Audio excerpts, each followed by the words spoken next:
Tandem Reading developed over 27 years, and it's really a synthesis of many different programs. And actually, really it was a matter of cutting down a lot of the programs. A lot of programs just do way too much and do too much ritual. And so a lot of it was just actually reducing the amount that was done, making things easier. And then once that was achieved, that took about 15 to 20 years, then it was a matter of writing books to correlate with the program. The big change in the program occurred once Dr. Shaywitz wrote Overcoming Dyslexia, and she made the groundbreaking discovery that students that have difficulty reading have problems finding what's called the word form area, which is in the fusiform gyrus, which is behind the ear, the lower part here. This is the part that basically develops word knowledge. So as you read words, it starts taking photos of those words for reading and spelling.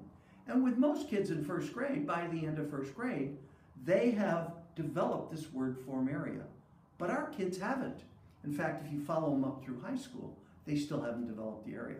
What's happening when you first read is when you see something, the image goes to the back of the brain, then it activates the brain, but it comes up to the front, and the child will start sounding out the word. So if they run into the word bat, they'll go b-at. In the language area will go the words bat. I know what that is. And then when they'll start sounding out the word run, and this area will say, I know the word run. And after working these many times, it stimulates the word form area and they learn to read. Our students who have trouble hearing sounds and words, so they have trouble segmenting sounds, like hit, they have trouble hearing hit. They have hearing trouble with those sounds and words. Don't stimulate that word form area because their blending is not very well developed. So they start trying to sound out and they use the right hemisphere to guess, and the language part of the right hemisphere has to cross back over in order to read. Very inefficient. Now the good thing is that we found that you can stimulate this word form area if you do certain things, such as a systematic phonics program like ours, repeated readings, which is a staple of our program, doing lots of repeated readings, reading at least 20 to 30 minutes a day.